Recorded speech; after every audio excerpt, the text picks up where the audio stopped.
Hi everyone, welcome back to the Dr. Zia channel. In the video here today, we're going to be talking about when you're dating, how can you tell if someone that you're dating has a secure attachment? Let's get started. This is a very common question that I get from people, who are dating, they're in the dating sphere. They might not have a secure attachment themselves. They might have an avoidant, disorganized, or ambivalent attachment. And they're looking for that secure partner, thinking, hey, if I can have a secure partner, then that's going to be a healing experience for me. It's going to be a curative experience for me. It's going to be a soothing experience for me. And I want that experience. And no wonder, because in a sense, once you start looking into the attachment literature, the securely attached become like the holy grail of attachment. And where are these people anyway? And they don't seem to be anywhere around in the world. These securely attached people, these people who are untouched by problems, who float in the wind, who smell the flowers of every day, and so on and so forth. But of course, that might be the misunderstanding, that what a secure attachment is and where these people are at and what they're doing. So if we think about it, really, what you're asking when you say, how can I tell if I'm dating someone who is securely attached, what do I look for?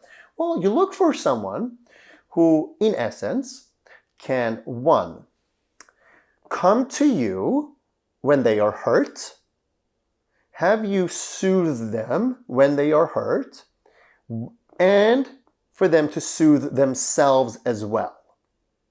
So that's one marker, right? Not just that they can come to you when they're awesome, or they can go fix themselves and then come to you back when they're awesome, or not that they fully rely on you to the extent where you go, oh, you're not even helping yourself here, mate. Like I'm only doing the job for you here.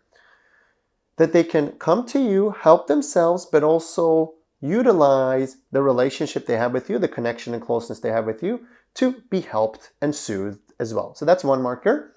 Another marker of a securely attached person is they are willing to be openly show you, not just talk about, show you their emotions, show you their feelings, not just say, yeah, I've had a lot of a sad life and there's a lot of sadness and I understand that people are sad. That's not showing emotion.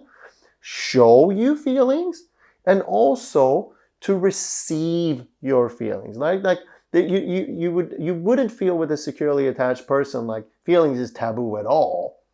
But feelings is also not the thing with securely attached people, They're not kind of obsessed about talking about feelings. Like, oh, I have to show you my sadness now. Look at this. Can you show me yours now? That's not securely attached. But rather, for example, if naturally a conversation leads to something that you would expect them to look sad, you might see sad.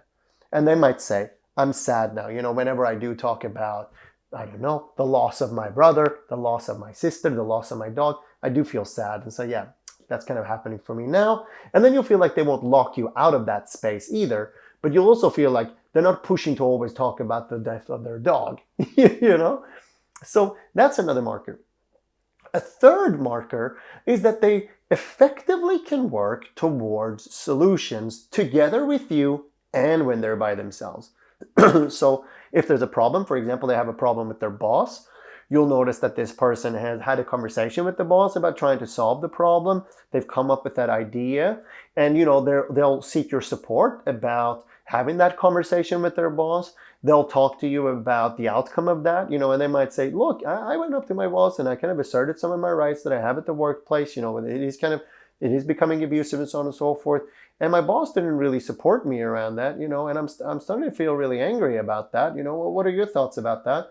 And then they might say something along the lines of, oh, no, that's not, you might support them with that anger and say, yeah, it's absolutely right. You shouldn't be abused at work and so on and so forth. They might say, oh, having thoughts about quitting, and what is an effective way for me to move forward there and so on and so forth. So you'll find that the person, in essence, a securely attached person is kind of adaptable enough to work towards solutions in their life, to work towards solving problems as opposed to working towards problems. They work towards solutions as opposed to towards having even more problems in their lives and even worse things happen for them in their lives. So in that sense, if we look at these three markers here, one being that they can be soothed by themselves and soothed by you, the other being that they can express, talk about, show emotion, and that they can also effectively work towards problems, solving problems, well, there you got it. That's your securely attached person. So if you see a person who has these three things, then, they have a secure attachment. Now, you still might not like them. You still might not want to be in a relationship with them. Because having a secure attachment doesn't mean that you go around and you fall in love with all other securely attached people. So you still have a lot of investigating to do there. But anyway, I hope that that's helpful to you. And I hope that you can utilize that in your dating sphere to kind of go, are these the three things that I'm seeing is happening for the person? Yes. Well, if they are, well, then you know that you're likely sitting with a securely attached person in front of you. Now, again, when you're coming from an avoidant, disorganized, or ambivalent attachment, actually spotting those without misunderstandings or confusions about, you might think to yourself that you saw a person that was soothing themselves with you, and you might have actually missed 90% of the information that showed you that that's not what was going on at all. It's really complicated. So that's why I say, if you go to therapy, it's easier to work these things out because you can lift the veil in front of your own eyes, and then you can actually see these things more clearly. And these three markers will be easier for you to see when you're not yourself struggling with strong levels of avoidant, disorganized, or ambivalent attachment patterns. Anyway, I hope you found this video useful, and I'll see you again for the next one.